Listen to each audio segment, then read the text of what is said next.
Welcome to the Powerlifting and Power Ballads podcast, where we bring you a weekly dose of powerlifting news, tips, and training advice with a touch of 80s rock ballads. This podcast is presented by Team Rohr Powerlifting, your source of the most comprehensive coaching and meet day preparation. Here are your hosts, Josh Rohr and Laura Sturm.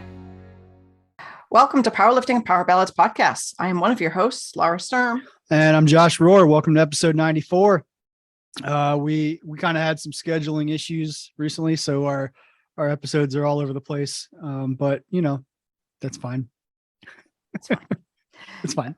And why, Josh? Why did we get so thrown off last week? Well, we had our team training weekend last weekend. Yes. Yeah.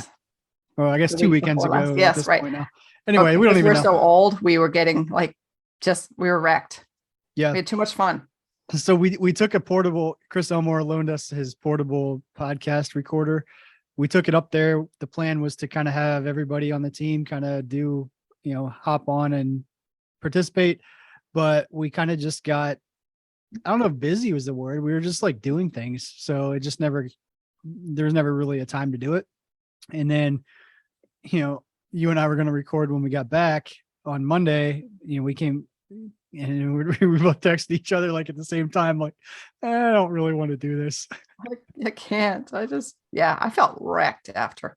Yeah. So I had such a great time in our Team Row weekend, training weekend. It was what I would definitely call epic. It was fun. Yeah. No, it was a good time. A bunch of us just slept in the barn on air mattresses. It was great. But the training environment though,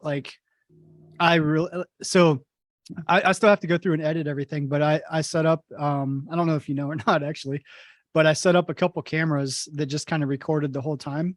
And I actually wore a microphone the whole time. So it kind of captured everything that I was saying and anybody I was talking to. So if obviously I'm not going to post anything that shouldn't be posted, but there's some cool, I think, behind the scenes stuff that we captured and things like that. That'll be kind of cool once I, have a chance to go through all that. But yes, the compilation of Josh Rohr looking for his water bottle over and over and over, because that happened a lot.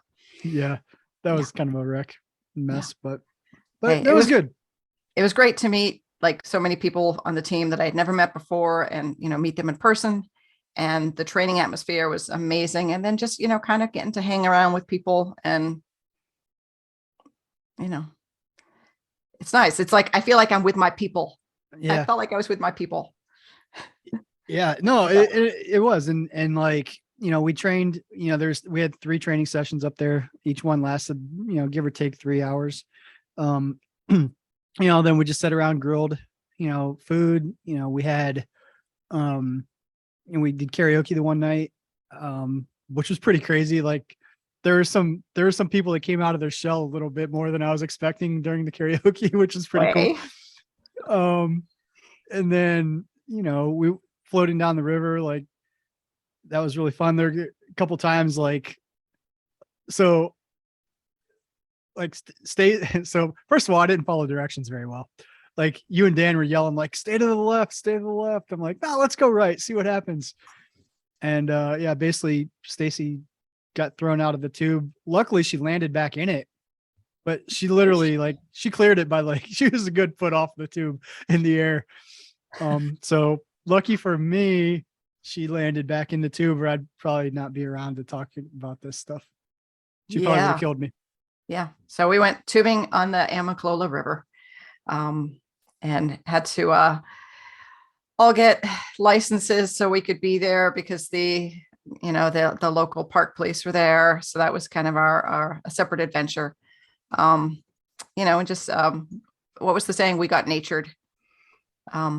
Because sometimes we would just get kind of blown into a tree, or a rock would smash your tailbone or whatever. But it was fun. It was an adventure, and it was a good time. And I'm looking forward to part 2 next year.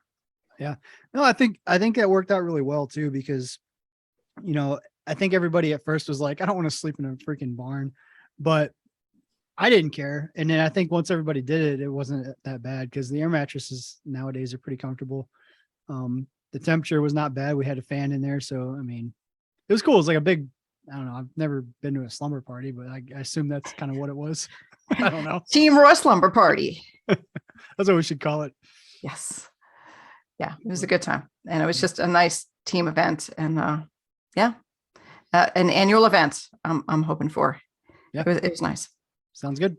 Good stuff. The only thing I'd say to do differently is next year, let's give everyone a swag water bottle, and we can have just a cooler that's full of water, and you can just serve yourself water. Because at the end, we had like a lot of plastic to bring to recycling. And I keep hearing that recycling's a lie anyway. So yeah, that's on me. Like I actually have a big water cooler that I was going to bring, and I don't know why I didn't. Mostly just because I had to load it in a trailer somewhere, but just, those big 5-gallon water bottles that igloo with a little spigot at the bottom. Yeah. We have one. We have one here. Yeah. Oh, so. Well, I have a whole bunch of filled up water bottles I could have brought, just never thought about it. Right. So I guess next year we have that planned out. Yes. We're good. Get a swag. And I did like the team t-shirt giveaway, which I think we should just do a different shirt next year. Yeah. Yeah. So everybody that came got a t-shirt for free. That's all we need to say about that. Exactly. We did have some questions that came in on Instagram. So basically, well, I'll just read them. What are you most excited about if you're attending nationals in Vegas, and what are your powerlift? Oh, wait a minute. That's what we posted as the question. You can just edit that part. Yeah, I'll leave it in. I don't care. So the question was, who's your prediction for best lifter, and who do you predict to podium for each weight class? So I'm actually not going to go through the weight classes. I think on the raw guys side, I think Ashton Ruska is going to win best lifter. I think on the women's side, I'm actually going to go with Sam Calhoun. Most people have Natalie Richards as the favorite there, but I'm going to go with Sam Calhoun. And then on the equip side, honestly, I haven't looked at the roster yet on the equip side. That's terrible. So I'm not sure. I'm not sure on the equip side. That's terrible. Yeah. Anyway, yeah. But those are my predictions for best lifter in the raw. Next question we had is, how is handling someone at a big local meet different from nationals? And they also said, I would also add, how is programming for an athlete that is going to nationals different from a local competition lifter? You want to answer that one? Yeah. I don't want to answer it. Oh, I said, do you want to answer that? You said, yeah. Oh, no, sorry. And then you just sat there like, I'm not doing it. I thought you said, do you want me to answer that one? Yes, go ahead and answer that, Josh. Okay. So short answer is there is no difference. I think where people get caught up with nationals things is, the environment around you, a lot more people, a lot more of a spectacle with, the lights, the production, things like that. But at the end of the day, it's you on a platform with a bar, and that is no different. That little bubble is no different than that little bubble at a local meet. So I think it's really about managing the external factors and keeping those tuned out and just focusing on the task at hand and staying very, very tunnel vision into what you're doing. So, a lot of people ask that, like, is it a big difference? And it really isn't. I mean, the only, I guess, small factor that's different is, there's usually a lot closer battles and more competition. So in terms of looking at numbers at the end, it's usually more involved. But outside of that, I mean, you still, you do your warmups, you still go do 3 attempts at each one. I mean, it's still pretty much the same. So I think a lot of people make it out to be a lot more than it is, and maybe a lot more intimidating than it is. And granted, yeah, those things can become distractions, but at the end of the day, keeping everything tunnel vision, focus on the task at hand, it's the same deal. I think that's a good answer. I like that. Cool. Since you didn't have any answer there. Well, I was going to say that it is the external factors. It's the, as a lifter, it often felt like nationals was kind of a cluster. Like the warm-up room is just chaotic. There's a lot going on. There's, sometimes 3 or 4 platforms running at the same time. And that to a lifter can feel very chaotic. And some people have a hard time drowning out all that noise. And so you have to be ultra focused. And I'm one of those people that I have a hard time with all that noise. So I would always have to like turn my chair to a wall where I couldn't see much of anything and put my headphones on. So I couldn't just see all the chaos because it would, So you just have to get a little bit more skilled at tuning out the distractions. There's more distractions. Yeah. And in terms of programming, for somebody going to nationals or someone doing a local meet, to me, that's the same as well. We're always looking at the weakest link, trying to correct that. Any technique deficiencies, we're trying to improve those. And, that doesn't change based on the meet you're doing. The only potential change would be if you're doing a local meet just to do it without really training for it. Well, then we're still training, kind of looking beyond that in terms of programming. But, if you're scheduled to peak at a local meet or a national meet, I mean, it pretty much programming is going to look the same. We're trying to get you ready to be at your best on that meet day, regardless of what that title of the meet is. Right. Your goals might be a little bit different. Just right. The outcome might be to qualify for Arnold's or whatever. Yeah. And that's the thing. Is so, if national, let's say it's nationals and you're like, well, I want to be extra strong at nationals. I'm like, okay, well, we'll give you the real programming then so that you're extra strong at nationals.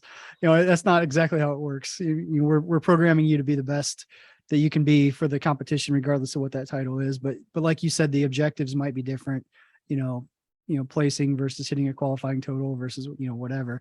But how you get there is pretty much going to be the same. And when I say the same, the strategy is going to be the same. So typically everybody's program for each meet is different based on how they progressed, what their current weakest link is, what the biggest need to be addressed is. So that's always evolving. So, doing a local meet and a national meet for the same person, the program obviously will probably be different, but the strategy is the same. So, if you do 3 national meets over 3 years, like you probably have a little bit different programming for each of those 3, just based on where you're at and what needs addressed. So hopefully that kind of answers that question. Very much. All right. Well, let's go on to the powerlifting situation. Bum, bum, bum. Bum, bum, bum. You always say bum, bum, bum. I was trying to do it before you. Ha, beat you. All right. So the situation, you're competing at nationals on a Friday. You booked your room months ago. One of your close friends calls you asking if he and his wife can stay in your room Wednesday through Saturday because the meet hotel is now sold out and they can't find anywhere else to stay. What do you tell your friend? So this question came up based on Uncle Jeremy. Cause in college, this was him and his team almost every year. Our team had like 4 people in the room and then he'd say like, hey, me and 4 of my teammates, we don't have anywhere to stay. Can we crash with you? So we end up with like 8-9 people in a room, most collegiate nationals. But that was in college. So, my answer now, if I'm competing and, people are different too, if they really need the quiet focus time or whatever, I'm probably being a jerk and saying no if it's me, because, if I'm competing, there's a point where you got to be a little bit selfish and focus on you.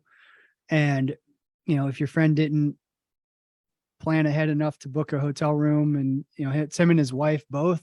So it's not just like one person staying with you. It's like I become the third wheel in my own hotel room before I compete.